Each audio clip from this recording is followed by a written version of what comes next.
and gentlemen, welcome to the podcast, the Drafted Up Podcast. Today we continue on with our divisional breakdowns as we jump on into the AFC North. That's Nick. I'm Theo. Like I said, this is the Drafted Up Podcast. You know where to find the show. Apple, YouTube, Spotify, wherever you watch or listen to your podcast will be there. If you happen to don't use one of those apps, we're also on the other ones. They all upload together. Search Drafted Up Podcast, like, rate, subscribe, review, of course, word of mouth, share, tell a friend, tell your neighbor, all that good stuff, and Twitter at @DraftedUp_pod. Nicholas, how are you doing today as we enter into a second heat wave here in the great state of Pennsylvania? Yesterday was the start of that, and today's no better. It's hot as shit, but I'm doing good, ready to jump into this really good division for the most part. I think it's got two really good teams, a middle of the pack team, and then a team that's kind of just there. Yeah, I feel that way about the Pittsburgh Steelers, too. They're just there. Sure. Before we dive into the division, a ton of stuff has happened since our last recording. A ton of camp stuff. After we recorded our AFC East preview, we got the word that Justin Fields had dislocated his toe, which would have made our whole episode moot. But he is okay. He's back at full practice now, so he's all right. So that makes me feel good about Jets players still. He's not going to miss any camp, so he's going to be familiarized with these guys. It really would have mostly hurt, the two viable fantasy options in Garrett Wilson and Breece Hall for the Jets. So positive news there. Juwan Jennings left camp recently for the 49ers. He's looking to get paid. It's a calf injury, which he was dealing with during OTAs as well, so this is kind of just lingering for him. Something to monitor there. Ricky Pearsall, who was starting camp on PUP, he is off PUP. He's practicing. So the Niners lose one, they get one back in classic San Francisco 49ers fashion. No one can stay healthy there. And it's the way I would prefer it to be. I would rather Pearsall not be the one missing camp because he's younger. He's not used to the system. He missed it last year. And he missed camp last year. So I'm happy Pearsall's back in the camp because I'm higher on Pearsall just a little bit than Jennings this year. So I'm happy to see Pearsall back out there. Yeah. Joe Mixon, he's missing camp, maybe all of it. Yeah. We don't know. He's still in a walking boot. Red alert for me. It's a huge red flag. Yeah, for sure. Joe Mixon to me went from a great value because he was going in the 5th round, and that was a steal for, he's older, but he was a great running back last year for fantasy. The Texans obviously want to run the ball. But now he might be creeping towards my do not draft list. So this is an injury to monitor, and maybe Nick Chubb or Woody Marks or Dameon Pierce get a little boost if Joe Mixon's not going to be ready to start the season now. Yeah, I still wouldn't draft any of those other guys just because you don't know who it is, so I wouldn't waste a pick on it. It could honestly be all three, a rotation of all three, because I don't think one of them's good enough to step in and take Mixon's spot by himself. So if Mixon's not ready in a couple weeks when drafts really start to pick up steam, I'm with you, dude. He's on my do not draft as of right now, but if news swifts or turns and gets better and he's out of a walking boot and he's kind of out there running a little bit, I'm back in on Mixon. But as of right now, I'm steering clear, brother. Yeah. Justin Jefferson, he left in practice with a hamstring injury. He had a hamstring injury a few years ago, but this is on the opposite leg now. So Kevin O'Connell says he's fine. He's going to be reevaluated next week. So continue to monitor there. I'm not dropping him on our rankings yet. He's still my number 2 wide receiver. But if we get towards the middle of August and he's still not practicing, then I might worry some a little bit because we got J.J. McCarthy, who has no familiarity with Justin Jefferson. So I would end up probably dropping Jefferson 2 or 3 spots. I would move CeeDee Lamb over him and maybe Amon-Ra, Drake London, the guys that have after him as well. But right now, it's just a monitor situation for me. I'm not overly concerned. Yeah, no, I totally agree. I have him as my receiver 3. I have CD over him right now, but he's not going to fall past 3 as of the hamstring injury. It doesn't really affect me. Now, of course, if news comes up and he misses all of camp, at lowest he drops is like 5. It's not going to be a huge drop for JJ. As long as he's out there for week 1, I'm in.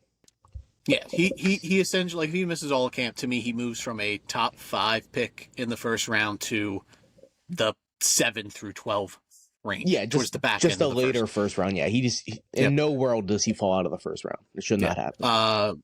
Chris Godwin, we found out he got a second ankle procedure during the off season. That does worry me. Yes, because the last time he was coming off an injury, he looked terrible the next season. So I'm kind of starting to fade Godwin. He's being drafted in the 6th or 7th round right now. I'm not in on that. I'm starting to fade him and boosting Buka a little bit in my rankings. Yep, Abuga's the one that I'm boosting for sure. Baker's just been hyping him up all camp. He's done a couple podcasts, and he's constantly just hyping up Abuka and how professional he is. He's always in the right spot. He's so smart. And it's things we said about him throughout the process of scouts. He's so football IQ. He's so smart. His route tree is insane. He'll do anything a coach asks him to do. So Abuka's going to be out there a bunch for the Bucs. It makes sense why they picked him in the first. And Baker Mayfield, he was going into next year with no guaranteed money, so it was kind of in limbo with his contract with Bucs. Restructured that. Now he's got $30 million guaranteed next year, and they're going to work on a long-term deal for him. So smart. It looks like Baker is the future and present at the quarterback position for Tampa Bay. And then Courtland Sutton, the Denver Broncos paid him good money. Money. 4-year extension, $92 million. I've brought it up before with Denver. If you're in on Bo Nix and Sean Payton and this team taking a step up and becoming a playoff contender and just a contender in general in the AFC, it runs through Courtland Sutton because he's really the only viable pass catching option at this point. He's a perennial double-digit touchdown guy. So this is huge for me for Sutton. I have him wide receiver 14, so I'm higher on him than most. And him getting paid going into the season makes me feel more confident in that projection.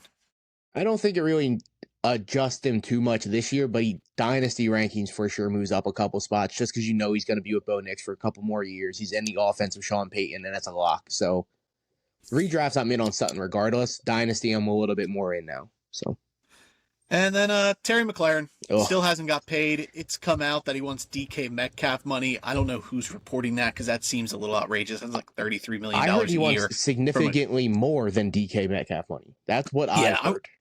I wonder if that's like a Washington Commanders front office person kind of leaking that out there and just being like, well, that's why we're not paying him. He wants the absurd amount of money. Try to make it look good. I probably wouldn't pay Terry McLaurin $33+ million, but he's been loyal to the franchise. He's stuck around. He's dealt through mediocrity at quarterback, and now they finally have a franchise guy. Maybe I do overpay him a bit to stay because I have that luxury, but again, I would pay him what Tyreek Hill's getting in Miami, which is like 30 and a half. Yeah, I would be fine paying him DK Metcalf money, but the significant more report is from Ian Rappaport. That's his report. So whoever told him that, I don't know. I'm not going to pay him significantly more than DK Metcalf. That doesn't make sense to me in my eyes. I love Terry McLaurin, but I would pay him. He's almost 30. He's 29 now. Yeah, he's going to be 30 this year. I would pay him close to the $30 to $33 million a year for 2 to 3 years. That's a contract I'm fine with him getting, but any more years on that, I'm kind of out. Like the 5 years, that's too long.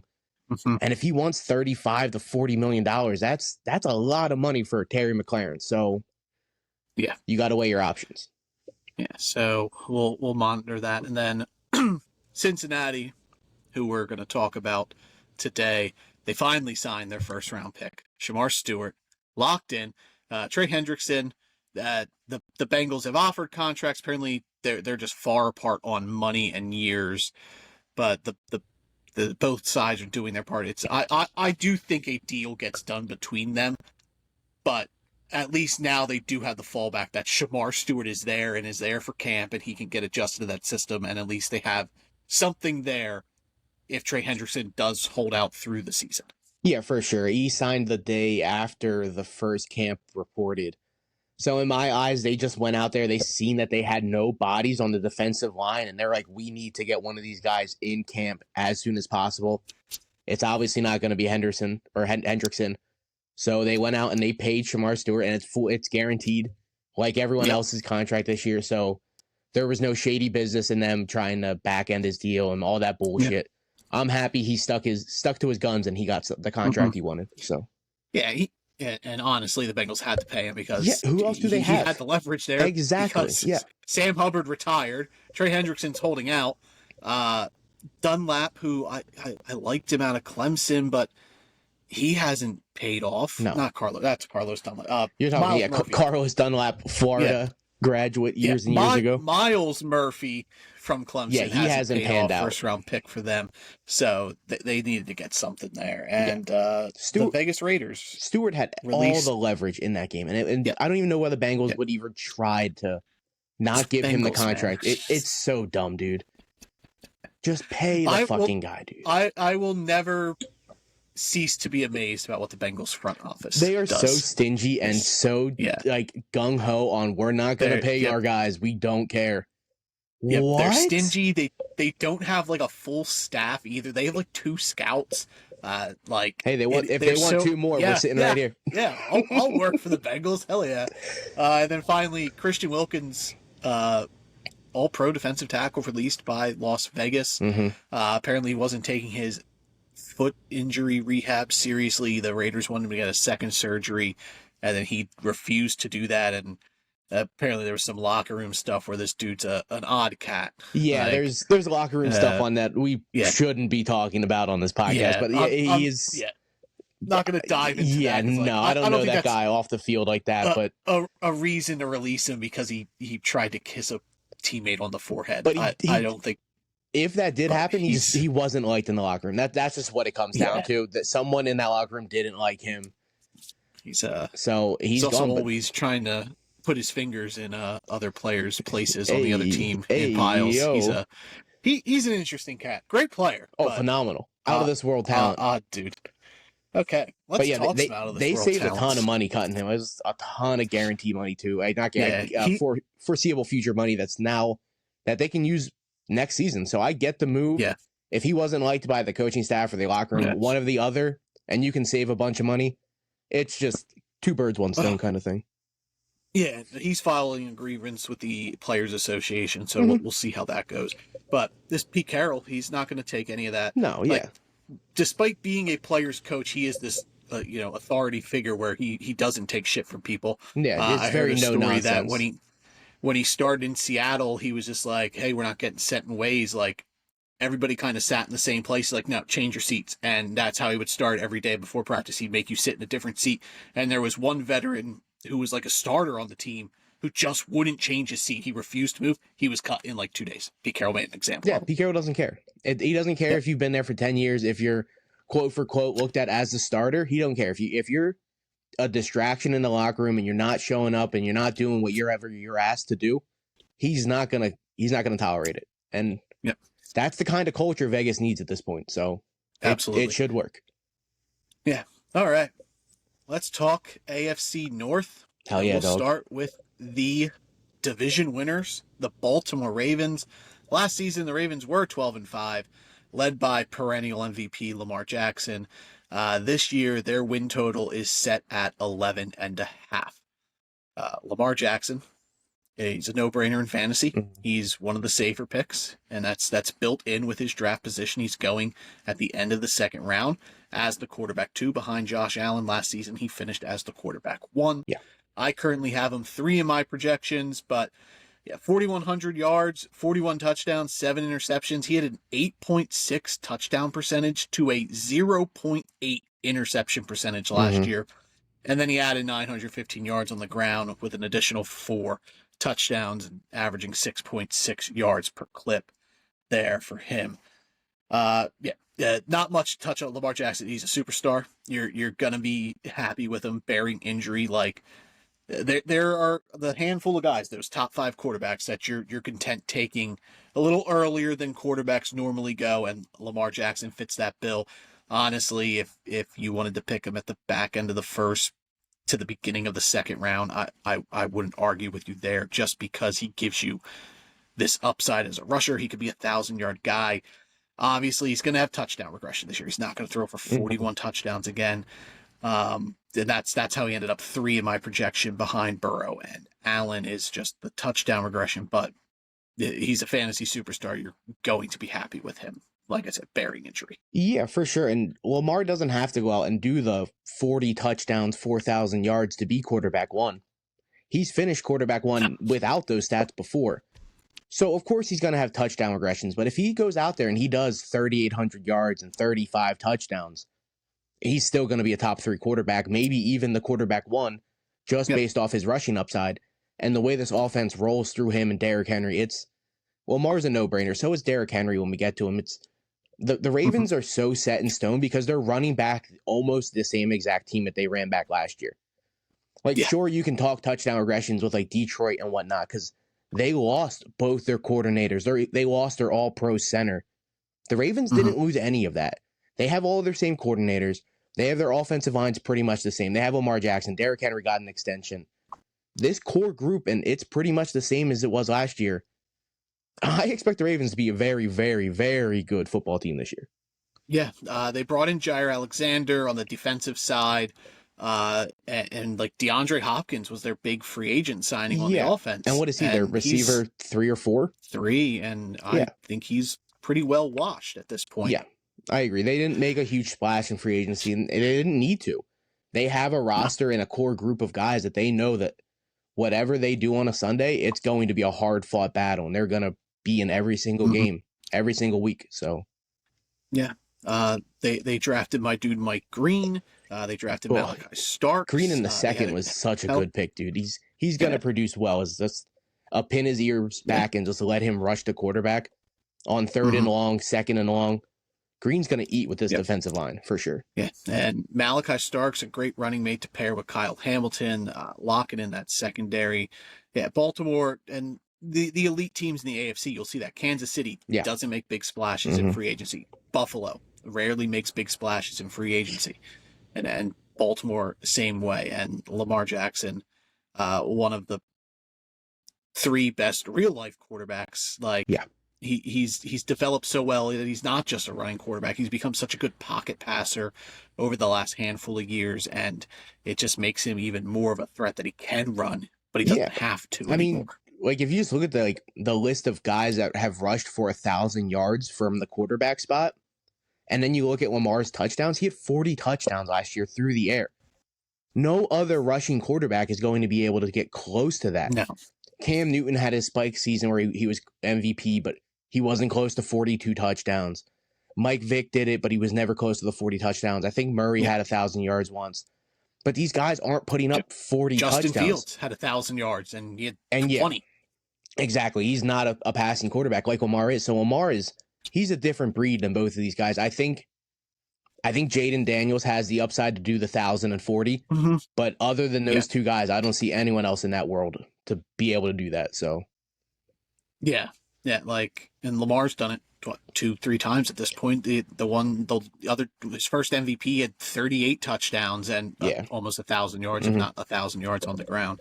An absolute superstar at the quarterback position. Speaking of superstars, Derrick Henry is their running back. Last season, he finished as the RB4, and he is currently going as the RB4 at the 10th spot in the first round.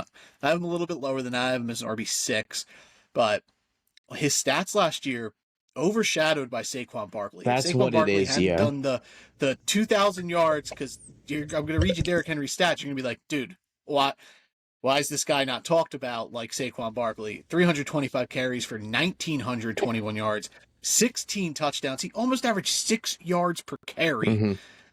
He doesn't do much in the passing game, only 19 catches on 22 targets for a little less than 200 yards. Did score 2 touchdowns through the air, though.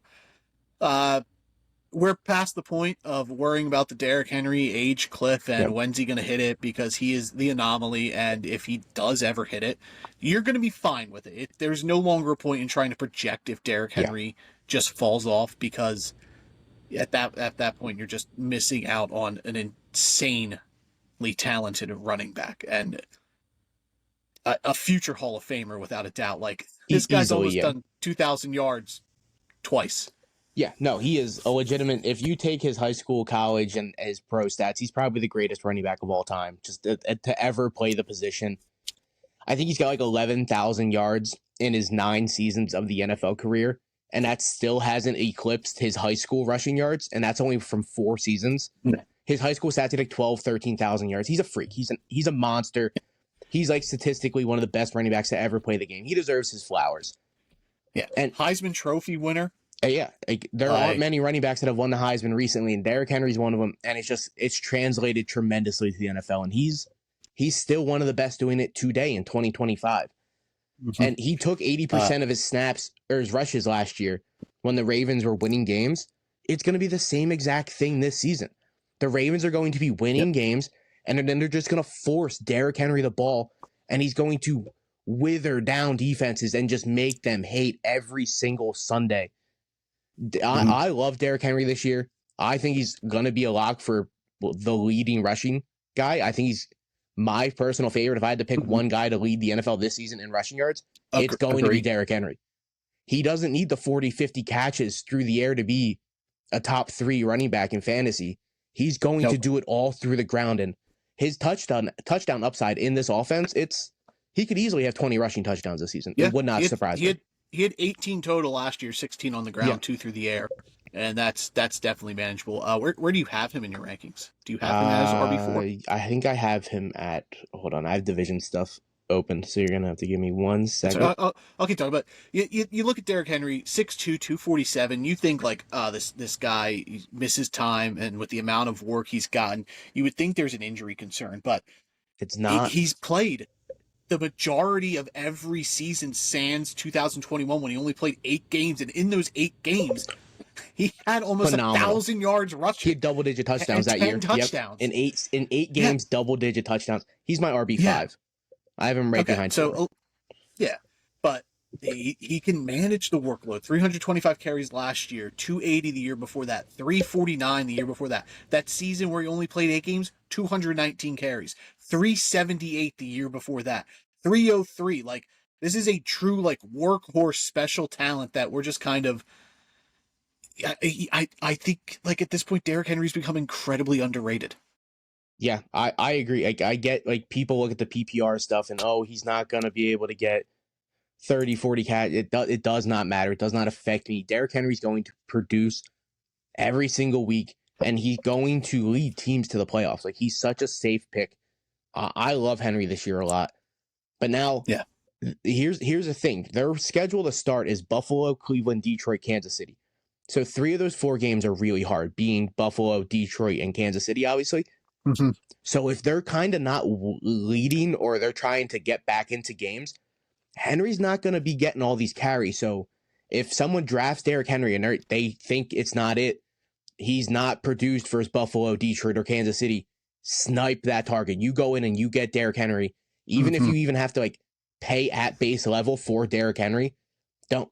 But that team's going to want to move on if he's not out here and they're using other running backs in the catching role and they're just airing the ball out and Derrick Henry's not eating away at defenses. Go get that guy. He's going to produce so late in the season, and he's going to carry you in the back end of the season. He's so good. Yeah. Yeah, if anything, that makes him more dangerous towards the end of the year. Exactly, that he's not getting 20, 25 touches for those first 4 games. He's going to be He's coming in the last 3/4 of the year, just fresh legs. Yeah, that's scary. Nightmare. The beneficiary of that schedule likely would be Justice Hill. He is pretty much the clear-cut backup running back there in Baltimore, and he's the pass catcher. He does the pass catching work. Like, I would like to see Keaton Mitchell involved. I loved him as a prospect, but health has been an issue for him, whereas Justice Hill is just consistently on the field, and he does work. He was RB37 last year in fantasy, and he's currently not getting drafted. He's going as the RB61. I have him at RB52, so a little bit higher than that. Me too, brother. Same. Okay. Yeah.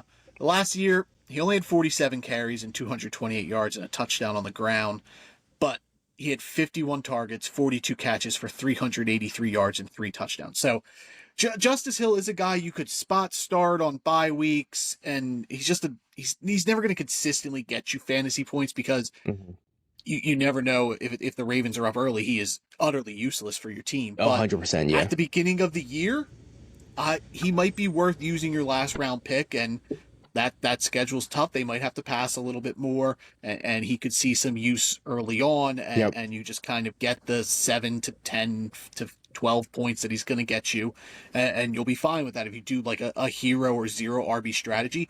I kind of like the idea of taking Justice Hill just from a PPR standpoint. If it's half PPR or no PPR, I'm not even looking Justice Hill's way. Yeah, for sure. Full point PPR, go get Justice Hill late in drafts. He's a free pick.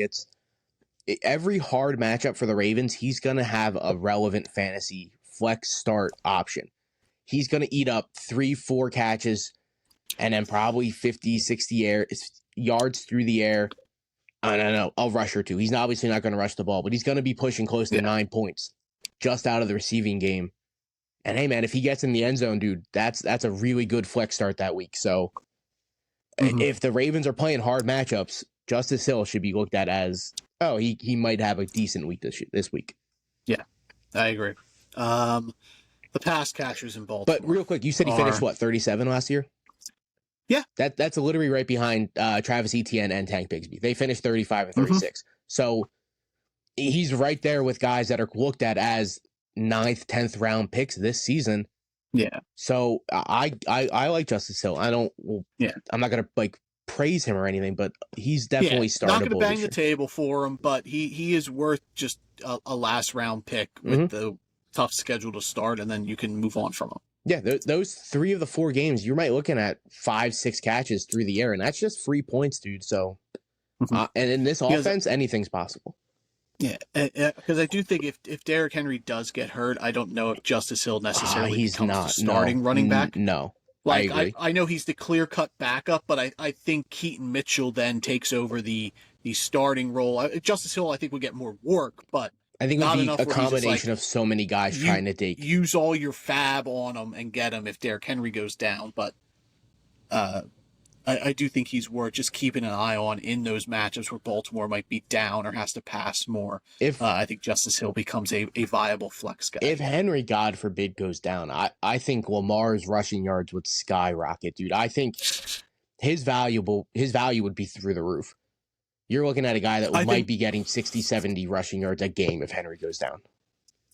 I think if Henry goes down, Harbaugh's calling his brother and trying to get Najee Harris over here. Oh, hey, great fit. Phenomenal fit. Yeah. All right, let's talk about these Baltimore Ravens pass catchers. This is what's fun to talk about the Ravens, because the other things are all just set in stone. Yeah. So Zay Flowers, he's their wide receiver 1. Last season he finished as the wide receiver 25. He's going as the wide receiver 25 in early ADPs, going in middle of the 5th round. I currently have him projected at wide receiver 31, so a little bit below where he's at, but 74 catches on 116 targets last year. Over 1,000 yards for the first time, 4 touchdowns, 14.3 yards per catch, 9.1 yards per target. For Zay Flowers to be fantasy relevant and important, he has to score more touchdowns. 5 is his career high. He had 4 last year. I wouldn't say he's not relevant though. I think Zay Flowers is a guy that you can lock in your flex spot every single week and not over be his draft position. What I'm saying. No, I don't think he has much of a ceiling. Do you think we have seen Zay Flowers' fantasy ceiling? Do you think this is it? Do you think this is what we're getting out of Zay Flowers every single year? Yes, I agree. I love Zay Flowers. I totally agree. But I think we're going to have spike years where he has 8 or 9 touchdowns just based off the way he can play, because he's a super talented receiver. Mm-hmm. But Lamar literally just had 42 passing touchdowns, and he only had 4 of them. Yeah. That's really concerning.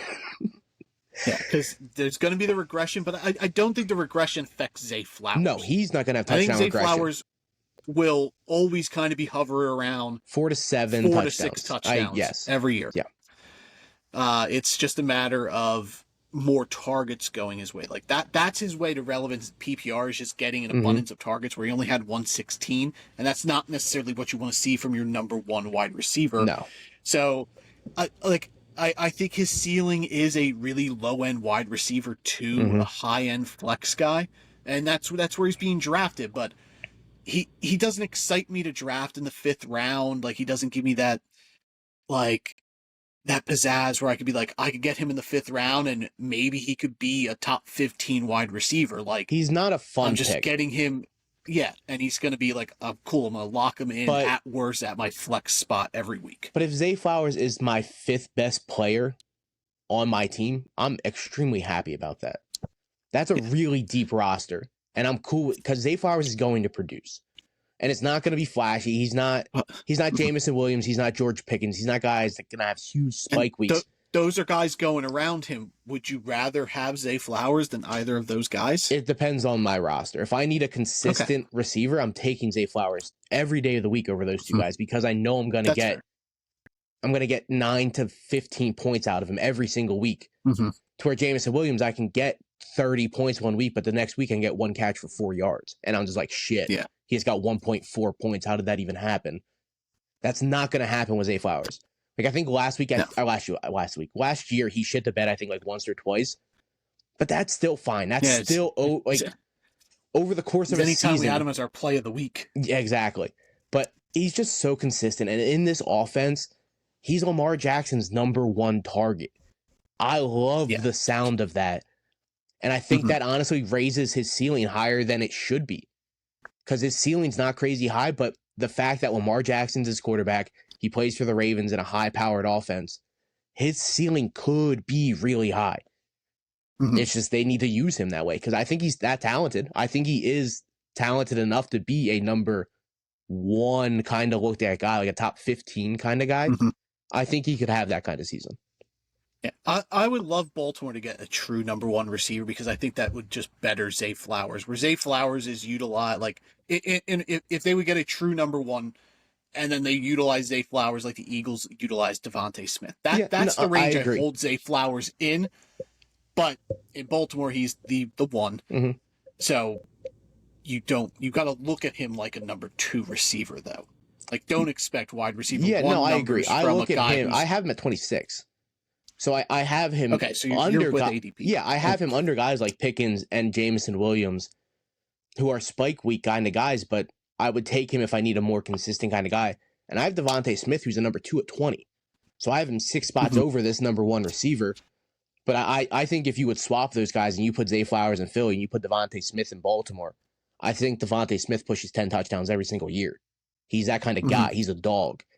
He's more aggressive than Zay Flowers is. So they're just different kind of receivers, even though they're built almost like weight-wise. Zay Flowers, he's going to get a lot of manufactured touches, stuff behind the line of scrimmage. He's not going to beat you deep. Like Wes Welker like stuff is what he's going to get. Yeah, short intermediate stuff. The deep guy is Rashad Bateman. They paid him. Last season, he was wide receiver 40, and he's currently going as wide receiver 61. Prime. At the end of the 12th round. I have him as wide receiver 57, so I'm sort of in the middle, but I am closer to his current ADP. 45 catches last year on 72 targets, 756 yards, 9 touchdowns, 16.8 yards per catch, 10.5 yards per target. He's the touchdown regression guy. Him and Mark Andrews, in my eyes, they're not going to get close to these touchdowns again. So that's kind of why, but Baltimore did pay Rashad Bateman in the offseason, and we got to remember, Rashad Bateman's only 25 years old, so he's been banged up. Like, last year was his first, like, true healthy season, and he produced, and he was a good spot start in fantasy, and that's kind of where I hold him again this year. He's worth taking a flyer on the 12th round on the chance that he overtakes Zay Flowers. They took this guy in the 1st round, and he has the deep threat ability. That's Baltimore does not have a deep threat receiver. So it is just Rashad Bateman, unless you think the kid from North Carolina, from Devontae Walker. Tez Walker. Starts to creep, but I don't think that's in a realm of possibilities. They also undrafted what's-his-face. I think he was drafted. The kid from Colorado. They got one of their receivers. They did bring in Jimmy Horn, but I think Jimmy Horn's Zay Flowers. Yeah, no, I agree. I don't think, but I got Bateman at 52. I low-key like him this year. Yeah. I don't think his touchdowns honestly regress that much. I still think he's going to have like 7. So if I have him statted out at 7, I still think there's a world where he can push 9 again. That's only 2 more. Like 6 in his career. But he was hurt and he was banged up. And I know. He's so and he is Lamar has talented, developed dude. better as a passer as well. Like, I don't think there's much of a gap talent-wise between Zay Flowers and Rashad Bateman. I think Bateman was a better prospect. And maybe that just being biased because He was a Minnesota boy. He's a Minnesota guy. I think they're close. I'm with you. They're close. I loved Bateman coming out. Yeah. I wasn't particularly high on Zay Flowers coming out. He's not my kind of receiver. I was. I'd like Zay Flowers. Yeah, it's taken me a long time to say kind things about Zay Flowers as a football player, and I'm here and I'm owning up to it. He is a really good football player. Bateman was their number 2 target guy last year, so I don't think that changes. They paid him this year, so he's going to be the number 2 option. I think he's going to eat. I think he's going to have 800-900 yards, 7 to 8 touchdowns. I think he's a phenomenal best ball start. If you get him in best ball leagues, he's got big boom spike weeks. Bateman's a sneaky kind of guy this year, dude. I think it can click. I think he could possibly be a really, really late bloomer.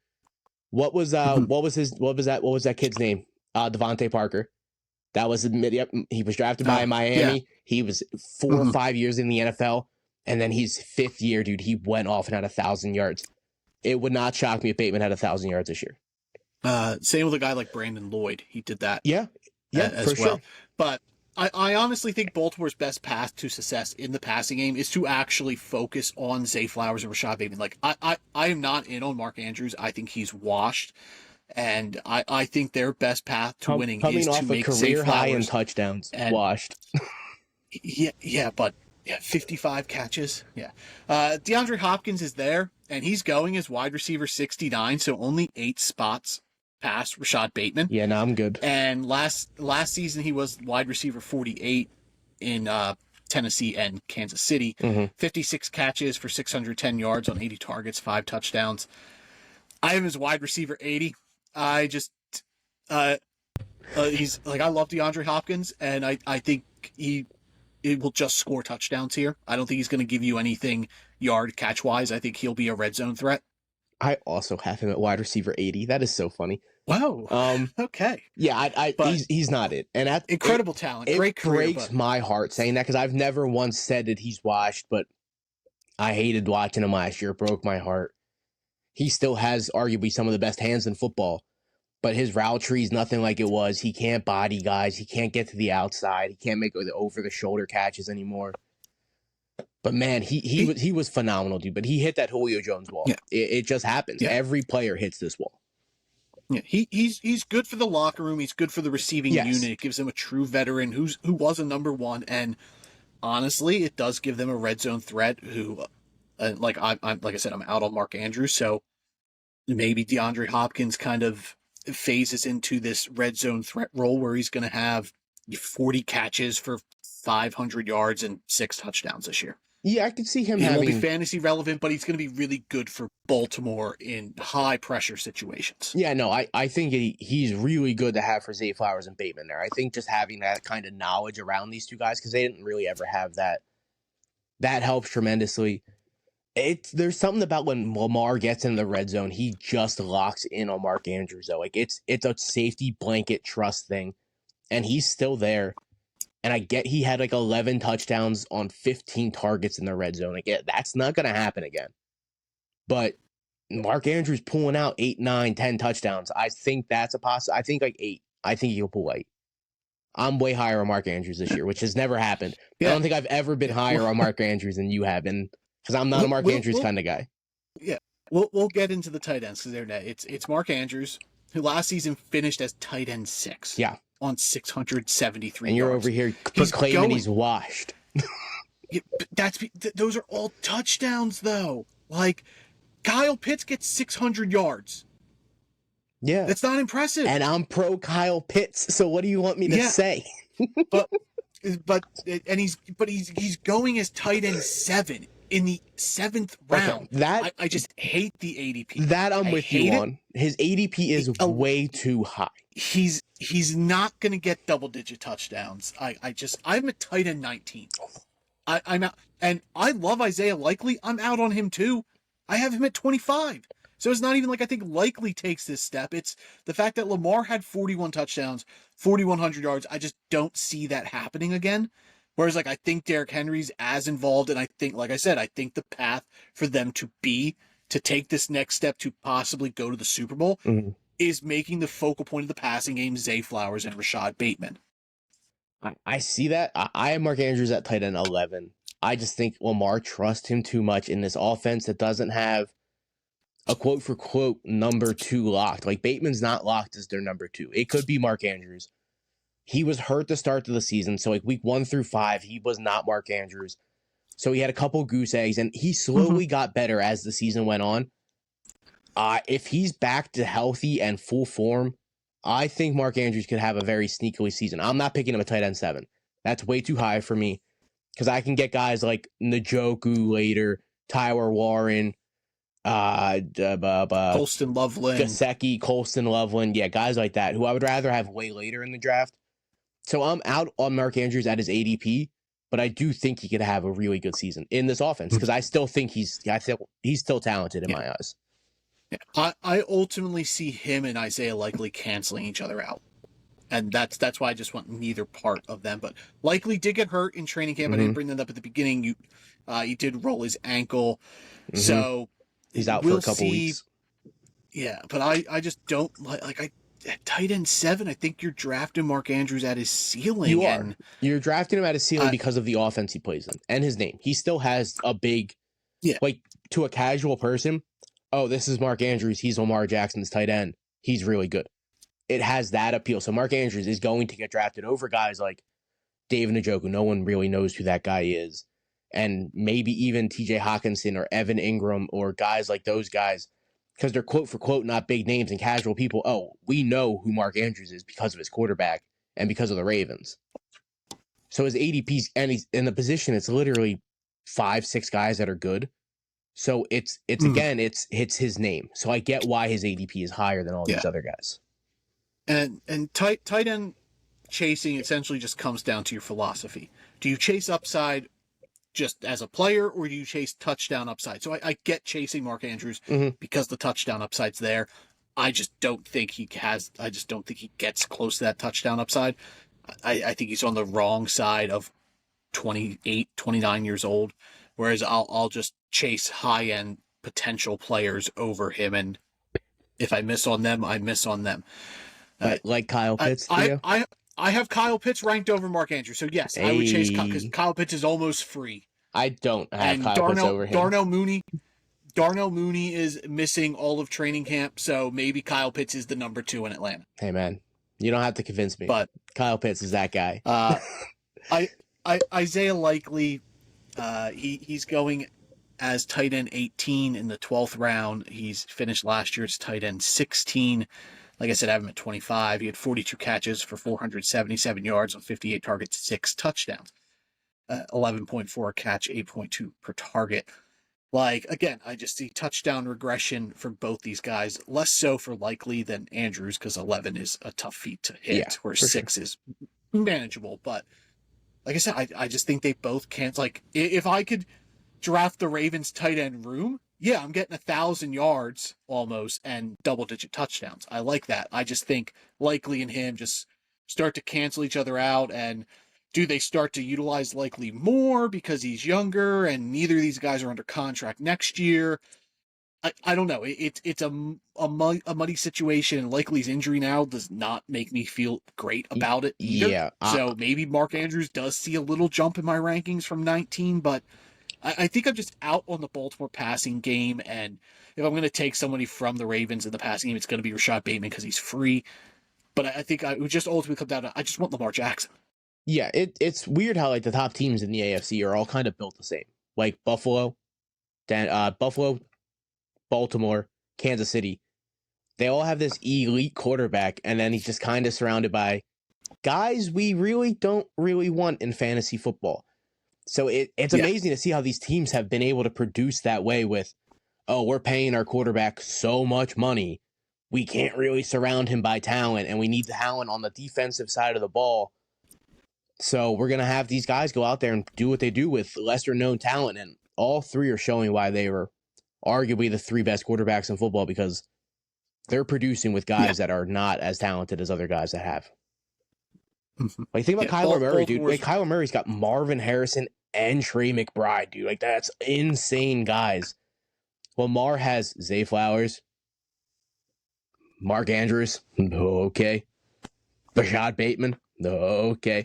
Like, they don't stack up to that kind of talent that other quarterbacks have. So, yeah, I'm looking at Joe Burrow, dude. He's blessed. Joe Burrow is just like, hey, man. Hey, my guys. Pittsburgh, they finished second last year. They finished 10-7 this year. Their win total is set at 8.5, which would be a losing record for Tomlin. It's set at 8.5 for like the last career. 4 or 5 years because they know that's the line. Like, do you think they're going to have a winning record? Because then they're going to have 9 wins. Yep. So, they got a new quarterback, and it is Aaron Rodgers. He finished as quarterback 15 last year, and he's currently not being drafted at quarterback 27. I have him at quarterback 28. 3,800 yards, almost 3,900, 28 touchdowns, 11 interceptions, 63% completion percentage.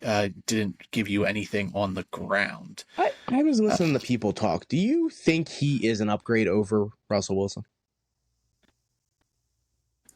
Like, dead ass, do you think he's an upgrade? I don't think he's an upgrade over Justin Fields. I don't think he's an upgrade over Russell Wilson. I think they're all in the. I think all 3 of those guys are just in the same boat this season.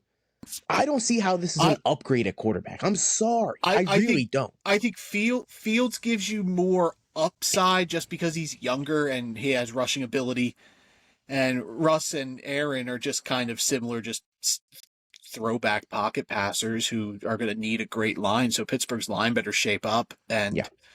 If they want Aaron Rodgers to be any sort of productive this year, and I don't know if they will be. Yeah, I agree, dude. Pittsburgh does they kind of worry me this season. I'm not gonna lie to you. Yeah, I almost think I am under ADP on every Steelers player sans. No, I am. I thought maybe I'd be higher on Jonnu Smith, but I'm not.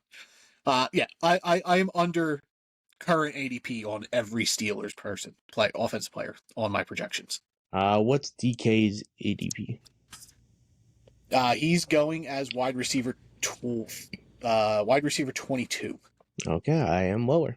I'm sure I'm higher than I got to be higher on Caleb Johnson's ADP. Yeah, we'll get there. We'll get to all these guys. Aaron Rodgers, I think he'll be fine. And I think Pittsburgh will be fine. I don't think Pittsburgh makes the playoffs. I don't think they're a playoff team. Do they win 9 games?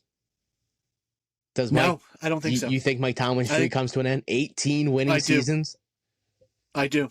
I have them at 9 wins. I have them 9-8 winning record, same record as last season. I don't think much has changed. I honestly think they're just almost in the same boat. Like, they went out and they got Ramsey. I think Ramsey an upgrade over Fitzpatrick. I think Fitzpatrick's been washed. He hasn't made an All-Pro in 3 straight seasons. I think Jalen Ramsey is an upgrade. Obviously, they play different positions, but it's secondary. They're all both there.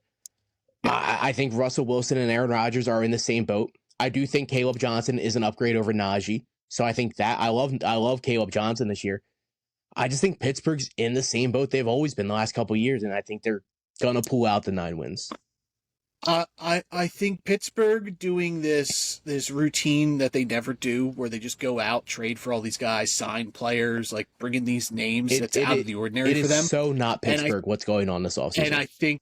And I think that's the downfall. I think that's going to cause this team, and that's why I love Caleb Johnson. I think he's an incredible talent, but I don't think Pittsburgh's going to win more than 7 games. So I don't know how often they're going to be winning, and I don't know how much of a factor Caleb Johnson's going to be in the passing game. Yeah, I don't think he's going to be much of the passing. I think that's going to be Jalen Warren. I think Jalen Warren's going to be most of the passing game, but I think Caleb Johnson's going to be able to eat enough out of the rushing game to be very fantasy relevant back end of the season. Yeah, so Rodgers, he's not draftable. No. He might be spot start here or there, but even then it's still not worth it. I'll go find someone better. I'm worried about the chemistry with DK. It's not, and then who else are they throwing to there? I seen a Jonnu, Pat Freiermuth, Roman Wilson. They hate him. Oh yeah. Who's their number 2?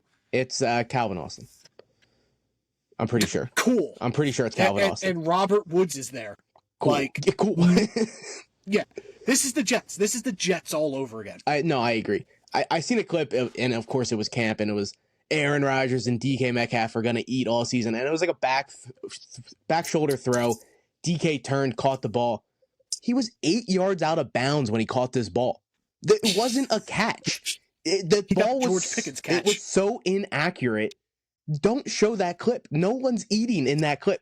You know who's eating? The defensive back that pushed him out of bounds. Yeah. The running backs. Jaylen Warren, last season finished as RB39. He's going as RB32, right in the middle of the 8th round. Mm-hmm. I have him projected at RB33, so I am close to consensus. He had 511 yards on 120 carries, only 1 touchdown, 38 catches on 47 targets for another 310 yards, no touchdowns. So he doesn't score, but that's because Najee was there. I think it'd be a little different this season. Yeah, I do think there's obviously touchdown upside for him. Progression for him because 1. So he just has to score 2 touchdowns and he's progressed. Yeah. But if Pittsburgh's going to be down in games, I think Jaylen Warren becomes just a fine play. He's a good RB2, but he, again, doesn't excite me. I don't think there's a ton of upside for Jaylen Warren. I don't think he's a fun pick, but again, if you go like hero RB and you got one running back going into the 8th, 9th round, I think Jaylen Warren's a really good pick. Because I think week 1 through 5, he's their RB1. I think he's going to be out there a bunch. He run blocks better than Caleb Johnson right now, even though Caleb Johnson is specifically working on run blocking right now. But Jaylen Warren's going to go out there and he's going to make every play that Aaron Rodgers needs him to make and he asked him to make. Jaylen Warren's a really smart football player. Rodgers is going to love this guy. He's going to be the check down guy. I think he could have 50, 55 catches this year. I have Jaylen Warren at running back 31. I have him higher than ADP. I'm going to have Caleb Johnson higher than ADP. We're pretty much in the same boat, bucket. You have him 31. Yeah. He's going at 32. I have him at 33. Yeah, it's all the same bucket. Yeah. Minimal upside, but he's a guy you can put in your lineup and you're going to be okay with it as your RB2 if you go 0 RB. Yep. Or as just like a flex guy as nauseam. I think early in the season, Warren's going to be not valuable, but he's going to be a really safe hand. And then the back end of the season, it's going to be Caleb Johnson. I think Caleb Johnson's so talented. We both love this kid coming out of Iowa.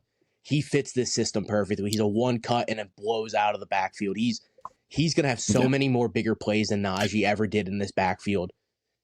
They're going to love this guy. Like at the end of the day, Pittsburgh is going to love Caleb Johnson and the style he brings. His talent's not going to keep him off the field. I can tell you that much. Yeah. No, I agree. I just worry about Pittsburgh being in games and they're just going to play a ton of close football games. But I just worry that Jaylen Warren ends up on the field more than him because of just them being down. I don't think Pittsburgh's going to win more than 7. I would set their line at 7.5, and I still wouldn't bet the over. Yeah, but no, I get it. I get it. I see where you're coming from. Caleb Johnson's going as the RB29 right at the end of the 7th round. RB28. I have him. RB28, baby. I have him at RB32, one spot ahead of Jaylen Warren, a little bit below consensus, but same bucket. And Caleb Johnson gives you the upside because if Pittsburgh is winning football games, it's going to be him. Caleb Johnson is going to be running down that clock and getting just a ton of bulk work. That's where his upside is. That Jaylen Warren's not going to be a workhorse, run the clock out kind of running back. No, Caleb Johnson is. So that's where his upside is. The downside is you take him and Pittsburgh's losing a bunch of games and Jaylen Warren's just on the field 80% of the time and Caleb Johnson is not because of just game management. Yeah, no, for sure. And it kind of like the same thing with Derrick Henry. If the first 4 weeks Pittsburgh's not out here using Caleb Johnson and the owner team of Caleb Johnson's really upset, swoop in there and get him because I can promise you later in the season, Caleb Johnson is going to be relevant. So if he does get out to a slow start and Jaylen Warren is looking like this guy that he's going to be out there a bunch, his body can't do that. Jaylen Warren's not an RB1. He can't handle the carries as an RB1. So at some point, Caleb Johnson is going to start getting on the field more. And I think once that happens, his talent is going to just take him to the moon, dude. I love Caleb Johnson this year. I hope so. I hope so. I just worry about the Pittsburgh offense. I'm also I think his ADP is going to go up like a round once we really start drafting in August. I think he's going to be like a 7th-round pick, 6th-round pick. I think it's going to go up a little bit. Okay, yeah, we'll see. I actually kind of think he kind of hovers where he is and maybe goes actually around later, just because his name doesn't bring a ton of value. Just August is when like real fantasy football players really start drafting, and we all know who Caleb Johnson is. We knew this kid coming out of Iowa. We were all hyped for him, and now he's going to the Steelers, where Najee was 1,000 yards back for 5 years in a row. I'm sorry, but Caleb Johnson is more talented than Najee Harris, dude. I don't know if he's going to have 1,000 yards this year, but I think he's going to be damn close. I think he's going to be like 800, 900 yards this year. It's going to be close to 1,000. The pass catchers. Oof. DK Metcalf. We kind of talked about the last season. Last season he finished as wide receiver 32. He's going as wide receiver 22, beginning of the 1st round or 5th round. Pick of the 5th round. I think he's been under his ADP like 5 years in a row. I think it's like something crazy like that. So, he's never hit his ADP in the last 5 years. I am at lower than ADP. I'm at 24, so not too much lower, but I also am at 24. I've always been a little bit lower on DK. Just like when he initially came in, everybody was like, oh, he's top dynasty receiver. He's a top 5 guy. And I'm like, you guys are out of your mind. He's just okay. And then the tide shifted where the DK Metcalf was just pushed down boards because he never lived up to that hype. And I'm just like, oh, DK's good. So I had him a little bit above, and now I'm just kind of settled to like, he's fine where he's drafted. He is a wide receiver 2 with the potential to be a low-end wide receiver 1, but it's not going to be with Aaron Rodgers. It'll be with another quarterback down the line. So dynasty-wise, sure. But this year, I am not in. Last year, 992 yards on 66 catches, only 5 touchdowns. He has the big playability, 15 yards per catch, 9.2 yards per target. But that's not really Rodgers' game. I just see them not really meshing. I think DK Metcalf is a guy who could go earlier in drafts just because he's known. His name's DK Metcalf. People know him. The Mark Andrews effect. He brings you play. Yep. So I'm just kind of out on him. And the fact that there's like nobody else in his passing game, like sure, that could be appealing, but then that's just where the defense is going to go. They're going to watch and they're like, okay, beat us with Robert Woods or Calvin Austin or Roman Wilson or Jonnu Smith or Pat Freiermuth. Yeah, no, they're going to set it up to where they're going to make DK beat them with routes, and that's going to be a struggle for him to do. He's not a route runner. He's not a technician, but he can bully double-double. So if you're double covering him, he's going to bully those guys. Rodgers has one of the prettiest deep balls in football. He could definitely get him a couple times on huge plays, but I'm kind of with you. I don't know how well it's going to mesh, but at the end of the day, you get what you get, Rodgers. And if this is what you have DK Metcalf, and that's it. Mm-hmm. You need to get this man the ball. Like, there's no ifs, ands, or buts about it. DK Metcalf needs to be the first look every single time because that's how this offense is going to flow. I think it's going to be a lot of him, and it's going to be a whole lot of Jonnu Smith. I think those two guys are really the pass-catching options. Yeah, I think it's going to be a real bumpy ride with DK Metcalf. There's going to be spike weeks for sure where he's going to be a top 5 wide receiver, but I think there's going to be weeks where he's up in the 60s. I think Calvin Austin would be the only other receiver I would even attempt to look at just because he is Rodgers' kind of guy. He's Randall Cobb. He's a slot kind of guy. He runs clean routes. He can take the top off of defense. He had a couple boom games last year where he had 20, 25 points. It's not going to be a consistent thing, but maybe Rodgers just loves Calvin Austin because he's always in the right spot. He plays smart football. He plays clean. I'm not saying he's going to be better than DK Metcalf, but man, if he had 60, 70 catches, 700 yards, and a couple touchdowns, that's a realm of possibility for Calvin Austin. Really wish it was Roman Wilson, but yeah, I agree. He's he does more things well than Calvin Austin. Yeah. He's a more polished receiver. Camp Jumbo, Roman Wilson's having a nice camp, making a strong first impression, and he's doing he's working special teams. He's doing punt returns, kick returns. He's also doing gunner work. So he's putting in the work right now to impress the coaches, and maybe that does get him on the field. We'll see. We liked Roman Wilson through the draft process, and I think from a talent perspective, he is the second most talented receiver on the roster. But he missed all of last year pretty much, and we'll see how it goes from here. But Yeah. he's not even worth a flyer No. because no one's going to have him on their board. And Calvin Austin, maybe he does anything. Maybe it's Robert Woods, but neither of them. I wouldn't even take a flyer on any of them either. Oh, totally. Yeah, realistic. If I just had to pick another one, it would be Calvin Austin, the other receiver. I agree. Jonnu Smith, I think we both agree he's going to be the second target in the game. Arthur Smith loves him. But I still don't think it's going to be like a good fantasy out season for Jonnu Smith this year. I still think it's going to be ugly as hell. Yeah, he finished as tight end 4 last year. And if he was still in Miami, that could happen, but it's not. Yeah. He's being drafted at tight end 8, so 8-3, so beginning of the 8th round. I have him at tight end 11. I'm at 14. Yeah, and I think it's going to be inconsistent weeks. But 88 catches on 111 targets last year. Miami, 884 yards, 8 touchdowns, career year. Mm-hmm. The consistency is not going to be there because Pat Fryermuth is still on this team, and he's going to be involved. Pat Fryermuth was tight end 9 last year, which blew my mind when I was typing up the doc here. He was one of those currently going at tight end 22, like a dirty flex kind of or stream kind of guy, like tight end wise. I remember a couple of weeks last year, I'm like, oh, I got to start Pat Fryermuth. That's disgusting, and he kind of came up. He was fine. He was okay. Had as many yards as Mark Andrews. Yeah, he was he's like a dirtier Hunter Henry. He's fine. And only 4 less touchdowns. He had 653 yards, 7 touchdowns, 65 catches. So I am at tight end 31, but I'm at 21. There's going to be weeks where Pat. Yeah. I think they're both out there a bunch. They're going to play so much to tight end, it's going to be insane. And they're also going to run the hell out of the ball because of Arthur Smith. I've already seen a report that Arthur Smith and Aaron Rodgers are having private meetings about the ratio to pass and run game in the offense. Dude, those two guys are going to fucking hate each other. Because there's no way Rodgers is coming back for the season to hand the ball off. He's here to chuck it. That'd be best for him, though. And Arthur Smith is just like, dude, we're running the ball all the time. It's how I play football. And I don't know if those two guys are going to get along at all, dude.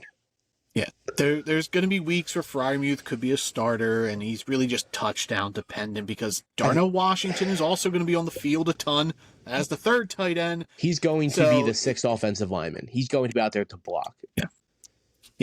But Jonnu Smith, I would take the flyer and draft Jonnu Smith, not in the 8th, but no, I think he might fall in drafts because his name value is not there. He's only had one real fantasy productive wide season, being last year, and the trade to Pittsburgh, so people might just kind of shy away from there. Whereas, I do think there could be a world where Jonnu Smith becomes a value. If he falls to the 10th round, I will take Jonnu Smith. I think he's worth it there. But in the 8th, as the tight end 8, I am at 11. I'd rather just wait for a guy like Mike Gesicki, who's we'll talk about soon, who's going way later. Yeah, no, I'm in the same boat. I have Gesicki and a couple guys over him. Like I said, I have him tight at 14. So I would need his ADP to come down a little bit for me to even look at Jonnu. They're just going to be running too much tight ends. They're going to be running too much. And Rodgers, I get he used Conklin a little bit last year, but he is notoriously never really used a tight end reliably. So I'm really not in on Jonnu at all this year. I'm just really not in on Pittsburgh. I'm in on their run game. Hell yeah, dude. I love their run game. Any run game ran by Arthur Smith is going to produce fantasy. Is fine, yeah. So, they're fine. At ADP, I'm okay with those guys. If I had to latch myself to a Pittsburgh player, it would be Jalen Warren or Caleb Johnson. But yeah, every other spot I'm almost out on. Like DK, I have around his ADP, but there are guys around him I would rather just take. I prefer a handful of guys around him, around the 22 range, being like Devontae Smith, Jamison Williams, Terry McLaurin, DJ Moore, George Pickens, Zay Flowers, who we just talked about. I would probably take a good amount of those guys over DK this season specifically. So yeah, I'm with you. It's pretty much their run game that I'm looking at Pittsburgh, and that's about it. Yeah. Let's talk about a team who I think we're pretty much all in on all their offensive pieces. And that's the Cincinnati Bengals. Last season they finished 9-8 somehow. 5 straight wins to end it. Their win total this year is set at 9.5. Joe Burrow, last season finished as the QB3. This year he's going as the QB5, middle of the 4th round. I have him projected at QB2. He almost had 5,000 passing yards last year, 43 touchdowns to 9 interceptions.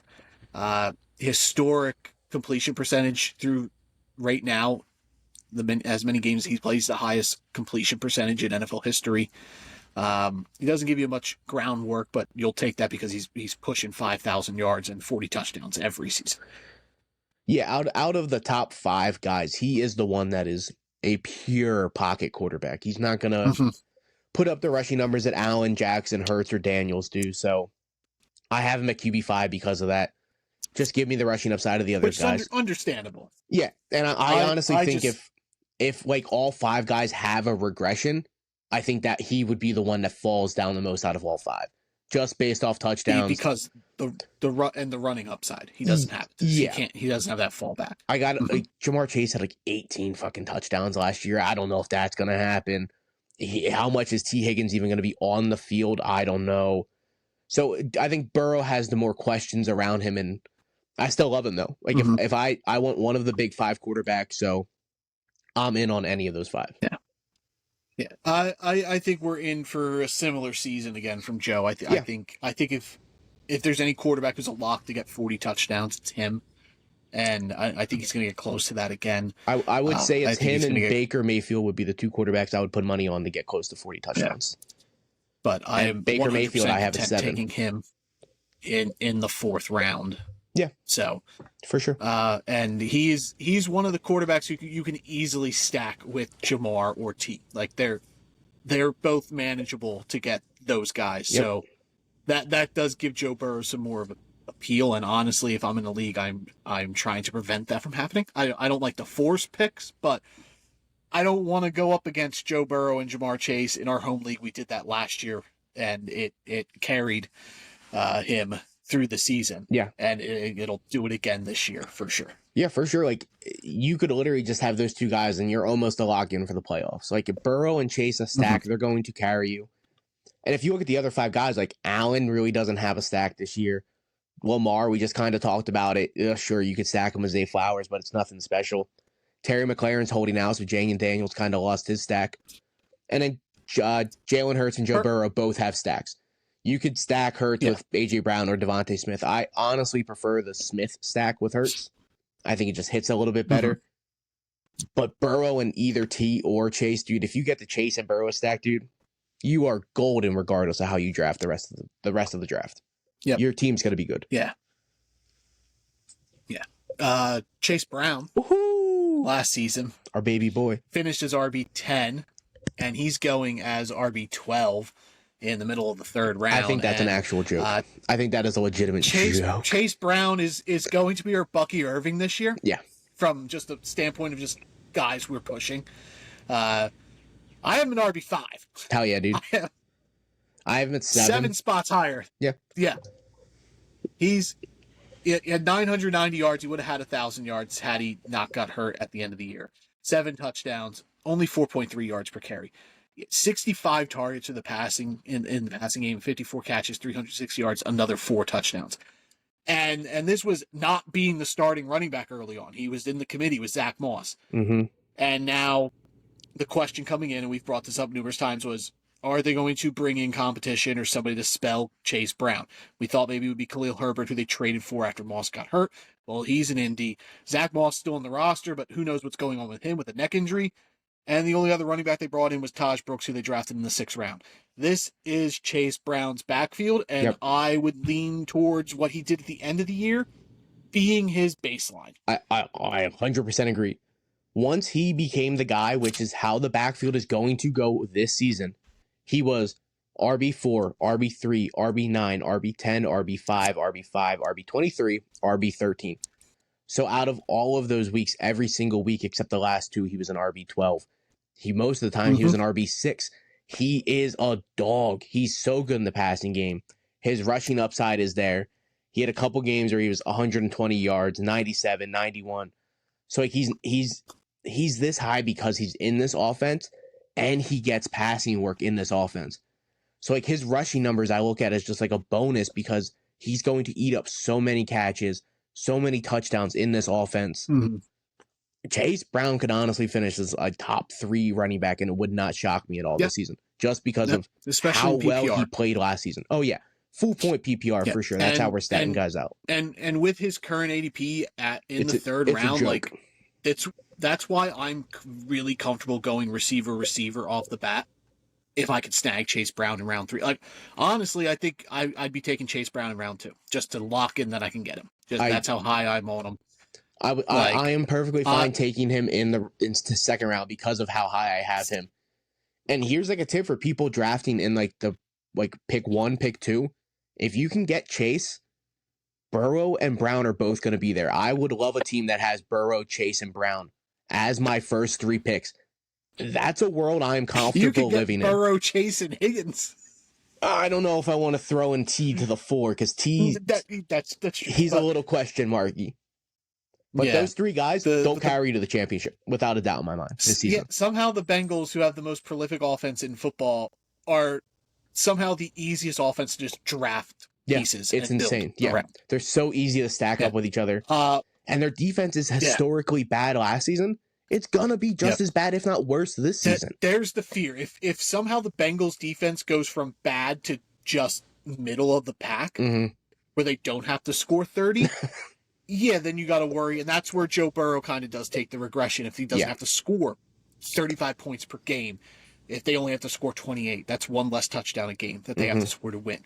So that is the worry. The Bengals defense does go from historically bad to just middle of the pack. Yeah, but you would hate to see their defense get good. Yeah, because Trey Hendrickson, who knows how much he's going to play this year, and then he's missing camp, obviously, so who knows how long it's going to take him to get into the swing of things. Shamar Stewart, he's all gas, no brakes. You're betting on traits with that guy. There was no college production. We love Demetrius Knight, who they drafted. I think he's going to be a really good player for them in the middle. Dax Hill is back. I think that's huge for them. They got a new defensive coordinator, so we'll see how it goes, but I still think they're going to be a bottom 5 defense just on paper. So, I agree. I think at the end of the day, they're still a really bottom level defense, and we're looking at huge outputs for every single Cincinnati Bengals offensive player this year. Yeah. Jamar Chase, he finishes wide receiver 1. He's going as wide receiver 1, first pick of the draft. He should go as football player 1 in fantasy football. Yes, he is my wide receiver 1. Yes. He had 175 targets, 127 catches for 1,700 yards, 17 touchdowns. You're not good like Jamar Chase. What's his floor? 2, 3. Like who realistically could be wide receiver 1? CeeDee Lamb. CeeDee Lamb. I think that's it. Yeah, like I think Drake London could be. It's with Darnell Mooney's injury. I think Drake London. It would be a whole bunch of touchdowns. A lot has to go right. Yes, I think Drake London could get 170 targets in Atlanta. Yeah, it would be a lot of touchdowns. Like he would need like 18, 19 touchdowns. Where CeeDee could do he had 100 catches last year. Yeah, but CeeDee can do it with like 120 catches, 1,800 yards, a couple rushes, a rushing touchdown here and there. CeeDee does a lot of everything. CeeDee Lamb's the only one you could confidently say could be wide receiver. I agree. 1. Yeah, I don't think Jefferson could do it with JJ as his quarterback this year. No, it's literally like Jamar Chase and CeeDee Lamb would be the guys I would put money on. Mm-hmm. Like you could make the case, like I said, for Drake London, but a lot has to go right for him for that to happen. And I would say the same thing for Malik Neighbors and Brian Thomas Jr. A lot would have to go their way for them to be the wide receiver 1. Like they have the talent to do it. Too many variables to prevent that from happening. Yeah, I would say like I don't see that with CeeDee Lamb. He's done it before. I think Puka Nacua and Devontae Adams are both talented enough to be the wide receiver 1 in football, but they're both on the same offense, so it's not going to happen. These guys are going to start canceling each other out to where Chase and Higgins, there's so much to go around in that offense because they need to score 30 plus points every single game. Mm-hmm. So Jamar Chase is going to be one of the locks for one of the best guys in football. You're going to have a tough time convincing me to go away from Chase if I have the first pick. I would not. I wouldn't. Yeah, that's what I'm saying. You would have a hard time to convince me to take especially full point PPRs. There's no world I would go anyone else. Bajan would be the only other person I would look at if I had to go somebody else. Yep. T. Higgins last season finished as wide receiver 17 despite missing time. He was a wide receiver 1 in points per game. He's currently going as wide receiver 14, right around where Chase Brown's going, middle of the third. I have him as wide receiver 12. I believe you also have him as your 12th wide receiver. Yep, wide receiver 12. 73 catches last year for 911 yards, 10 touchdowns. He was really good at the back end of the year for the Bengals. And again, if I'm really content taking T. Higgins at his draft position, even a little bit earlier, just because if he is healthy, he is a top 10 fantasy player. He gets close to the same target share that Jamar Chase was getting when he's on the field. It's just, that's the big question. Mm-hmm. Will T. Higgins be on the field? Like, you can almost bank that T. Higgins is going to miss a game or two because it happens every year. Yeah, he's not like Devontae Smith, because Devontae Smith doesn't miss a ton of time, but when they're out there, they're almost the same. They are, quote for quote, number 2 receivers on their team, but the target share they see is of a number 1 receiver. So they are a fantasy, quote for quote, they could be a number 1. Smith has done it once. Mm-hmm. Higgins could be a number 1. I have Higgins at 12 because of, like we said, I'm not statting out injuries. Sure, T. Higgins is probably going to miss a couple of games, but that doesn't matter.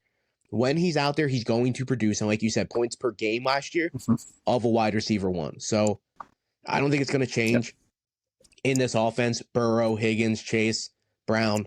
You brought up Brown going in the third, and you like going receiver, and then Brown. How would you feel about going running back, and then Higgins as your wide receiver 1? Would you be comfortable with that? I'm less comfortable with T. Higgins as my wide receiver 1 than I am Chase Brown as my RB 1, just because I've seen T. Higgins get hurt every single year. But if that's how the board fell, I'm content doing it, because then in the 4th round, I'm going to take a wide receiver like DJ Moore or Cortland Sutton, who I know is going to be on the field every single game, and give me a guy who I'm content with as my wide receiver 1 if T. Higgins would miss time. In that scenario, you go running back, and then you need a receiver. Would you go Garrett Wilson or T. Higgins? I would take Garrett Wilson. I agree. I have him 1 spot above. I have Garrett Wilson at 11. But I'm in the same boat. I would go Wilson over Higgins in that scenario. But I love T. Higgins a bunch this year.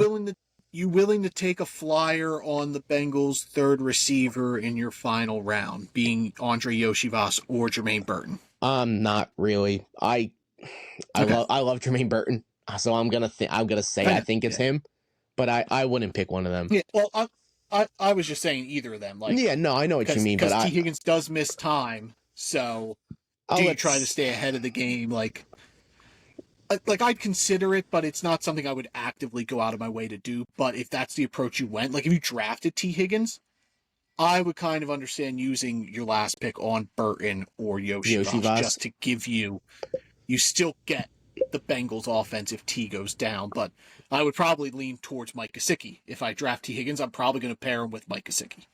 Yeah, no, I agree. I really wouldn't want one of those guys, to be honest, being Yoshivas. I would let someone else waste a roster spot, or I'll throw a couple fab dollars their way if T. Higgins goes down. I wouldn't fab dump on one of those guys, because it might be the other one. Like, I wouldn't trust whichever one they say it is. That's why I would lean towards Mike Gesicki if I would take another Bengal. Like, if I had T. Higgins and I want to make sure I have a part of the Bengals offense, I would target Mike Gesicki, because he's almost free. He's going in the 15th round. I just think he finished he's... last season as tight end 13. He's going as tight end 23. I have him at tight end 12. So I'm content with him being my starting tight end. Yeah, I have him at tight end 10. I 100% agree. I just think, again, it's the offense thing, and Burrow loves this guy. This is his guy.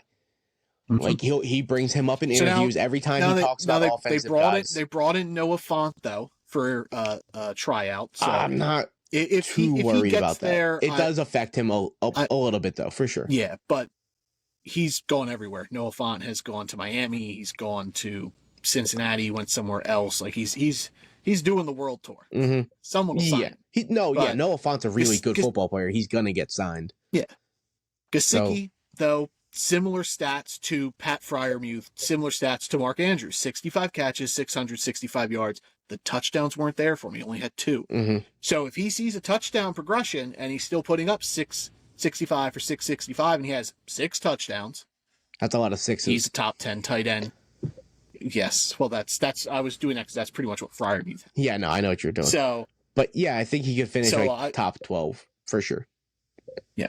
Yeah, I like if you punt the tight end position, Mike Gesicki's my favorite target to just aim for. He's in the 15th round. He's pretty much free. It's not going to be... And I'm content with him as my tight end one. Like, most likely, the journey isn't going to be as pretty as the end finish. Like, the end finish is going to look really good on paper, I think, for Gesicki. Because I think he's going to be pretty close to a top 12 tight end. But that journey there is going to be really bumpy, dude. Like, there are going to be weeks where it's almost nothing.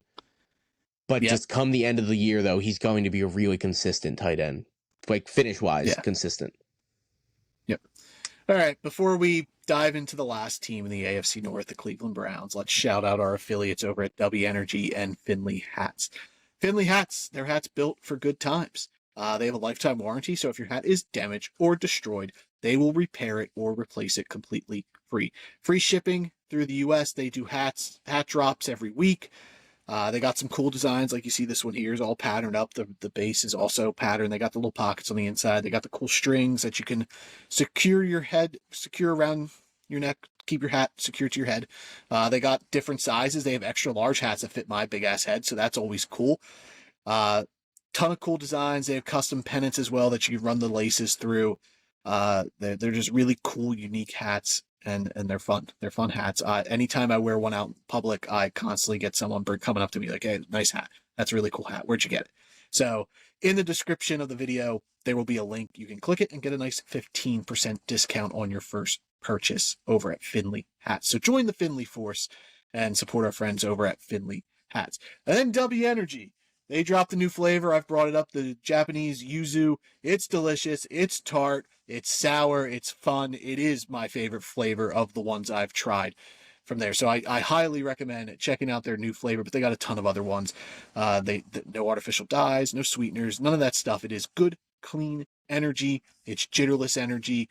No crash afterwards. So you just put a nice little scoop into your water and you get a nice little flavor boost and a nice little an energy boost as well. Get you through your day. So support our friends over at W Energy. Be better with W. Eat that dub and use the code Drafted Up for a nice 10% discount anytime.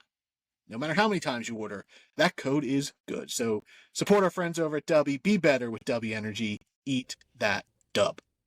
Hell yeah, brother. Good ad reads. Good job. I'll hype you up. A team that won't be eating a lot of dubs, the Cleveland Browns. God, I don't think they're going to be doing much of anything this season. The Browns finished last year at 3-14. Is going to look really good this year. Yes. 3-14 last year. What do you think their win total set at for this year? Like over under? Yeah. 3.5, 4.5. 5.5. Too high. Too high. Yeah, so too high. Quarterback question. We don't know who the quarterback's going to be, but I think it's going to be Joe Flacco. Kenny Pickett got hurt, so now I agree. I think it was going to be Flacco regardless. Joe Flacco's. Yeah, I agree, but Pickett being there was a little worrisome because they could have just went the younger route. They traded a draft pick for Kenny Pickett, so yeah. And so Flacco is taking the majority of the first team reps. Dylan Gabriel's getting some as well. Shadur Sanders isn't getting any. But Shadur Sanders is the only other quarterback. He's the highest drafted quarterback on Sleeper amongst these four. He's going as QB 30. Flacco's at QB 36. The other two, I couldn't even find rankings for. Pickett and Dylan Gabriel. I look at the Browns almost the way you look at Pittsburgh, but I think it's way worse to me, to be honest.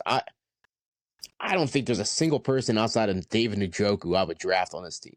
I think they're all on a do not draft list for me, especially because Judkins. Yeah, Judkins is really. Yeah. I was so in on Judkins and his potential this season.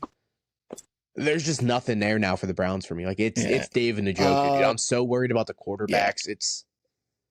It's gonna be rough for the Browns this year. Flacco's going as QB 36. I have him at QB 32. Last season he had 1,761 yards, 12 touchdowns, 7 interceptions.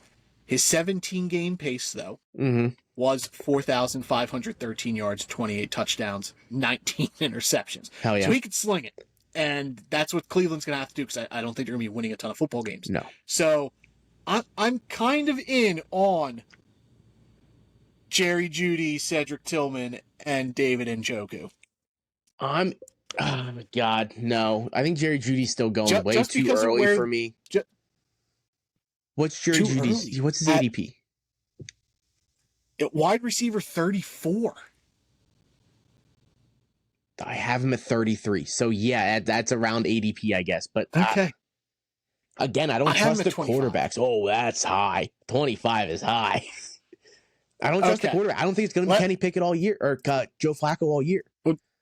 So that's fair. So once we hit into the realm of Shadur Sanders and Dylan Gabriel, I'll try to dip Jerry Jeudy if I get him. I'm more comfortable with Njoku.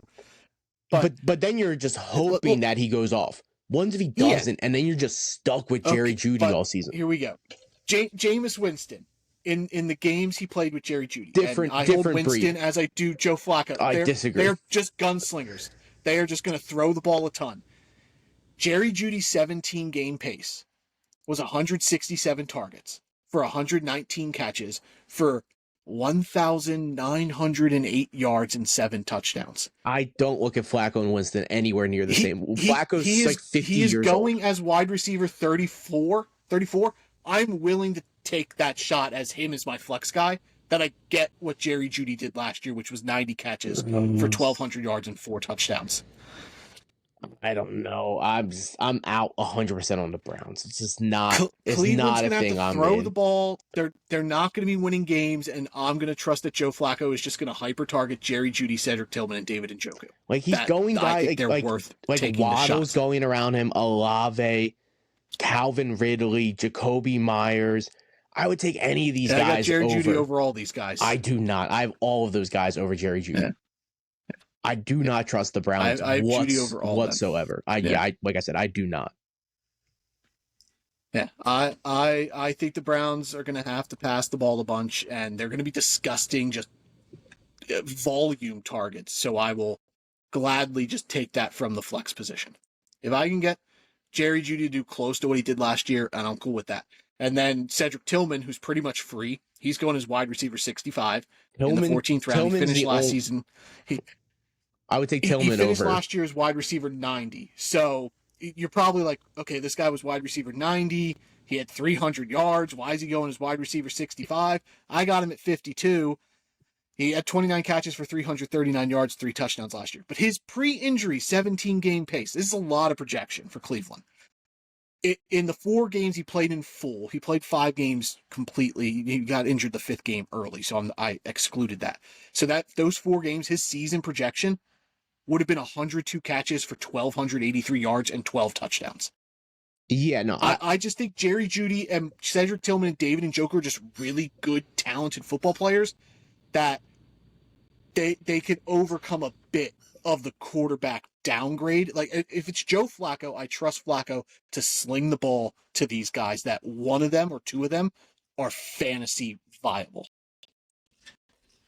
I like Tillman more than Jeudy based off ADP. I have Tillman at 47. That's fair. I have him way higher than his ADP. I think they're both going to have close to the same season. Mm-hmm. I think they're going to make 800, 900 yard guys. Maybe one of them will push 1,000. I would take Njoku if I had to take one guy in this offense. I think he's going to be consistently the best. I agree. I think he's quarterback proof pretty much in this system. Jerry Jeudy's not. He has showed in Denver that he's not quarterback proof. He's not the kind of guy that he was drafted to be out of Alabama. I just don't finally it clicked 5 years into the NFL. Sure, that does happen for some guys, but then they're just not really consistent. Well, I said some guys. Was your argument for Zay Flowers. And I said it. No, it was Rashad Bateman. Or Bateman. It was Bateman, yeah. And I said it happens for some guys. Like it happened for Devontae Parker, but he was shit after that one season. He wasn't anything else. I don't think Jerry Jeudy is a 1,000-yard guy every year. I think he's an 800, 900-yard kind of guy. And I think that's going to be the season we get here in Cleveland. I don't think it's going to be anything special. The quarterbacks worry the hell out of me because God forbid it does happen to be Kenny Pickett. And then what? We got a quarterback, his career high, 7 touchdowns in a season. All of these guys become irrelevant if Kenny Pickett's your quarterback. My Jerry Jeudy base is Joe Flacco. If it comes out that Joe Flacco's not the quarterback, I will be out on Jerry Jeudy. I will probably be out on Cedric Tillman. And I'll be less excited about David Njoku. I agree, but even if it is Joe Flacco, how long is it going to be Joe Flacco? 5 weeks, 6 weeks. They're going to start 0-5. I don't know. Their schedule is it's bad. They're going to get obliterated. It is tough, but maybe they just let Joe Flacco ride it out so they can get that first pick. I hope so, but I think at some point we're going to see Shedeur, we're going to see Gabriel, just to see what they have. Like, we're going to see these rookies at some point this season. It's going to happen. Mm-hmm. And I think once that happens, especially if it's Dylan Gabriel, I think these guys become completely useless. Maybe even Njoku. I think Shedeur. So you'd be more excited with Shedeur at quarterback for just them? because Shedeur can move the ball more than Gabriel. Gabriel's such a safe play quarterback. I don't think Jerry Jeudy would ever get the ball if Dylan Gabriel's his quarterback. What's he going to hit him with 30, 40 yards down the field? He can't do that. Dylan Gabriel doesn't have a 40-yard arm in the NFL. And same with Cedric Tillman. Cedric Tillman's like a deep ball guy. Like, Dylan Gabriel can't get them the ball. Shedeur doesn't have a rocket, but his arms double the arm of Dylan Gabriel, dude. Like, Dylan Gabriel looks like us out there throwing a 40-yard pass. He's got a noodle arm, dude. Like I said, all of this is Joe Flacco based for me. Yeah, and Joe Flacco is who I project to be the quarterback. So I will, if going into the draft, if Joe Flacco is the guy, they said, hey, Flacco's starting, dead set in stone. Mm-hmm. I like Jerry Jeudy at his ADP at wide receiver 34. I love Cedric Tillman at wide receiver 65. And David Njoku, who finished tight end 11 last year, he's going as tight end 10. I have him as my tight end 4. Like, he's your Evan Ingram this year. Comes down to I just don't trust the Browns running game, especially now with the Judkins situation. That I just think that becomes muddled. I don't think they're going to win games, so I think they're going to be passing a ton, and I just think it just becomes a ton of volume going their way, not necessarily great volume, but I think Njoku is the kind of talent who could turn chicken shit into chicken salad. Yeah, no, he's a really good football player. Njoku's the one guy I would comfortably pick regardless of his quarterback. Even, God forbid, it's Kenny Pickett. Yes, touchdowns aren't going to be high or anything, but Njoku's still going to eat because I think he's that kind of guy. And Njoku with Joe Flacco, though, if I'm drafting any of these guys, glorious. Especially like if I'm drafting Jeudy or Tillman, there's most likely they're not going to be on my roster come week 5. I'm trying to get rid of these guys actively every single week. Because, I don't know how long Joe Flacco is going to be that quarterback. I don't think it's going to be longer than 8 weeks, to be honest. And at that point, you're looking at, like, playoff games for fantasy football, and I could not start Jerry Jeudy in my spot if Kenny Pickett, Shedeur Sanders, or Dylan Gabriel is quarterback. An absolutely fair assessment. There is a lot of risk base to this for me. Yeah. Like, if you would tell me Joe Flacco is their quarterback for 14 of the 17 games, I would have Jerry Jeudy at wide receiver 24. It wouldn't be a question. He would be high as hell. Yeah. But and that's I had Flacco statted out as the quarterback for the majority of the games, and that's why I have the passing game boosted higher. Well, let's end with the running game. Quinshon Judkins. He's not even on the team. He hasn't signed. He's not even there. He's technically not even a Brown. He's going as RB25 still, and that's going to change. That is going to continue to drop. Don't draft him. The law stuff. I have him as running back 48. So I have the other two being Ford at 41 and Dylan Sampson at 46. So like it's just muddled. I don't know who's the back going to be. I don't know how many games Judkins ends up playing if he does play. Like if he does play and he gets the clear bill and he serves his suspension, he's the add-on for the end of the year. And he's the guy I would try to get off waivers a week or two before his suspension's up, just so I have him. If I have to go with Ford or Sampson, I have Ford higher, but I think Dylan Sampson gives me more upside as a player. He's exciting, he's flashy, and he is going before Ford. He's going as RB. He's going at 15-1. I don't have his number written down for some reason, and Ford is going at 15-3. So they're just a couple spots ahead of each other. Ford gives you PPR upside. Dylan Sampson gives you the unknown and just an exciting player that maybe he opens up the run game and carries over. But I'd be willing to take a shot on Dylan Sampson. I'd even be willing to take a shot on Jerome Ford in the 15th round. But I think Ford's going to get a boost up in ADP. And I think Sampson goes up a little bit, but not too much. Yeah, no, I don't think Sampson's going to go up too much. But I think Ford should go up. Last year, he finished his RB 33. The year before that, in the season, he started and took a bunch. He finished his RB 16. So, like, if Ford is the only quote for quote real running back because Sampson, he's a rookie 4th round guy. We don't know what we're really going to get yet.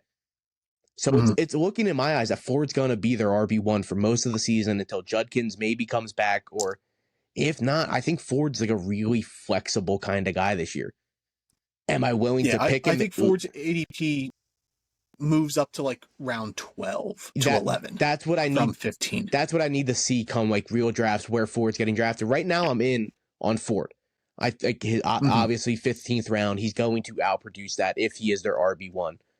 Because I don't really care who his quarterback is. He's not quarterback driven by like Judkins, or not Jerry Jeudy, Njoku, Judy and Tillman. All those guys that Kenny Pickett affects them. Ford could still get screens, dink downs, racking a bunch of PPR work regardless of his quarterback. So I like Ford right now, but I want to see where his ADP comes if Jerry or I think ultimately he ends up going around where like J.K. Dobbins is going, which is the like 11th round. Yeah, and at that point, really close to each other. I would take J.K. over Ford. I think that's just a little bit too rich, just because of their offense. J.K.'s I have them back to back in my rankings, so reasonable, but it would depend on what you think of R.J. Harvey and what you think of Sampson and Judkins. I just prefer Denver's offense better than the Browns, so I would rather that's absolutely fair. Yeah, I would rather link up to that because Denver's going to be winning games. The Browns are not going to be winning many games this year. Do you have Quinshon Judkins on your do not draft list? Judkins is your guy. Yes. So no, I'm not drafting Judkins. Okay. Yeah, and it breaks my heart. So what you happened. Would have him. It's you would have him third out of these backs at this point. Oh yeah, for sure. I would take Ford easy one, and then Sampson and Judkins right now are a toss up. But I would take Sampson over Judkins easily. Okay. All right. How do you have this division panning out? Baltimore won, obviously. I don't think that's even a question. Cincinnati too. I think it's gonna click. They are a notorious slow starting team. Even if they get rolling slow, I think last year's gonna really light a fire under their ass. 2-2. Exactly. Even like last year's gonna, because it's still the same core group of guys. Last year's start is going to burn the hell out of them if they start slow. It's not going to take them that long to get things going again like it did last year. So Cincinnati at 2, Pittsburgh at 3, and then Cleveland rounding out the division at 4th.